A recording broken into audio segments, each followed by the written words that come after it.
6월 21일 월요일 매일 성경 묵상을 시작하겠습니다. 오늘 우리에게 주신 하나님의 말씀은 잠언 26장 17절에서 28절까지의 말씀입니다. 잠언 26장 17절에서 28절까지의 말씀을 제가 봉독하겠습니다. 길로 지나가다가 자기와 상관없는 다툼을 간섭하는 자는 개의 귀를 잡는 자와 같으니라. 횃불을 던지며 화살을 쏘아서 사람을 죽이는 미친 사람이 있나니 자기의 이웃을 속이고 말하기를 내가 희롱하였노라 하는 자도 그러하니라. 나무가 닿으면 불이 꺼지고 말쟁이가 없어지면 다툼이 쉬느니라. 숯불 위에 숯을 더하는 것과 타는 불에 나무를 더하는 것 같이 다툼을 좋아하는 자는 시비를 일으키느니라.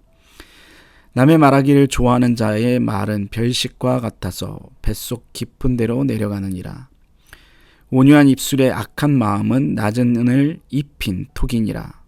원수는 입술로는 꾸미고 속으로는 속임을 품나니 그 말이 좋을지라도 믿지 말 것은 그 마음에 7가지 가증한 것이 있음이니라. 속임으로 그 미움을 감출지라도 그의 악이 회중 앞에 드러나리라. 함정을 파는 자는 그것에 빠질 것이요 돌을 굴리는 자는 도리어 그것에 치이리라. 거짓말하는 자는 자기가 해한 자를 미워하고 아첨하는 입은 패망을 일으키느니라. 아멘.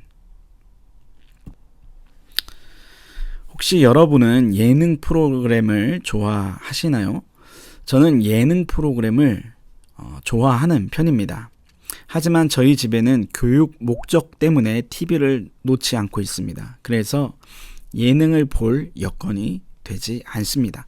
그래서 저는 주로 어쩌다 가끔 시간이 날 때 모바일로 짤막하게 편집된 영상을 볼 때가 있습니다.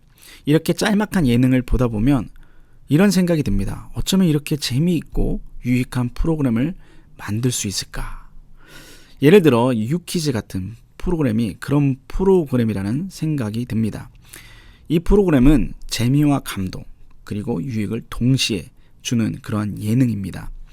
하지만 반대로 전혀 유익하지도 않고 불쾌하게 만드는 그런 예능이 있습니다. 바로 몰래카메라, 이런 예능입니다. 물론 몰래카메라도 재미있을 때가 있습니다. 하지만 출연자를 너무 무리하게 속이는 경우에는 보기에 불편합니다.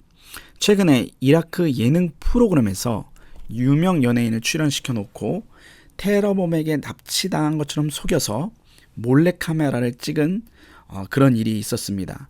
이것이 논란이 된 적이 있는데 당시 여성 출연자가 너무 놀란 나머지 이성을 잃고 충격을 받아서 기절하는 그런 일도 있었습니다.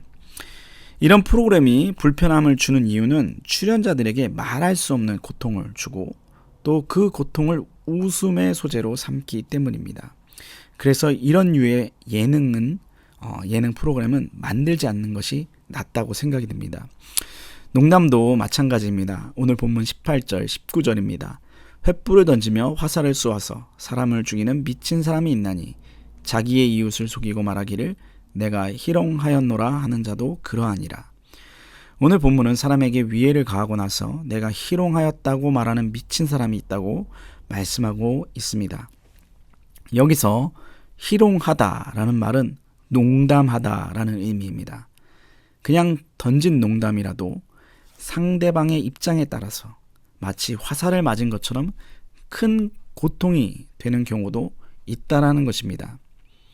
아무리 우스운 말이라도 상대방의 기분을 상하게 하는 그러한 말이라면 하지 않는 것이 좋습니다. 몇 년 전 코미디언 최양락 씨는 이런 말을 한 적이 있습니다. 아무리 재미있는 개그라도 상대방을 깎아내리는 개그는 개그가 아니다. 개그도 모두가 함께 웃을 수 있을 때, 개그의 대상이 되는 사람도 함께 웃을 수 있을 때 진정한 개그가 된다라는 것입니다. 이렇게 개그도 상대방을 깎아내리거나 상처를 주지 않아야 하는데 농담은 오죽하겠습니까? 그러니 쓸데없는 농담은 하지 않아야 하는 것입니다. 그러나 그렇다고 해서 유머 감각마저 버리라는 것은 아닙니다. 적절한 유머는 유익이 있습니다. 이런 유머는 경직된 분위기를 풀어주고 관계를 돈독하게 해줍니다. 옛날 미국 레이건 대통령이 피격을 당한 적이 있습니다. 레이건 대통령은 급하게 총알 제거 수술을 받았습니다. 그 소식을 듣고 영부인이 놀라서 황급히 병원에 찾아왔습니다. 그때 레이건 대통령은 부인에게 이렇게 말했습니다. 여보, 내가 굽히는 걸 깜빡했어. 좀 안 살죠? 예. 총알이 날아올 때 피하지 못했다고 우습게 소리를 한 것입니다. 남편이 총에 맞았다는 소식을 듣고 아내가 얼마나 놀랐겠습니까? 그러니 자신이 건강하다는 사실, 무사하다는 사실과 또 아내의 마음을 풀어주기 위해 그런 유머를 던진 것입니다. 이렇게 적당한 유머는 사람의 마음을 풀어줍니다. 하지만 농담은 사람의 마음을 상하게 합니다. 그렇기 때문에 우리는 유머 감각 있는 사람은 되어야 하지만 실없는 농담은 지양해야 하는 그러한 삶을 살아야 합니다.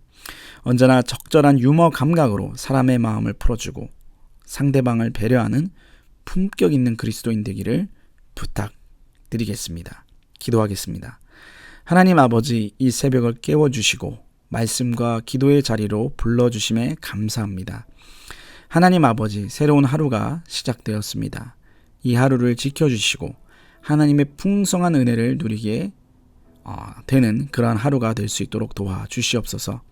특별히 우리의 입술을 잘 다스리게 하셔서 실없는 소리로 다른 이들의 마음을 상하게 하는 일이 없도록 해주시고 적당한 유머 감각을 주셔서 우리가 있는 자리에서 유쾌한 분위기를 만드는 그러한 그리스도인들 될 수 있도록 우리에게 복내려 주시옵소서.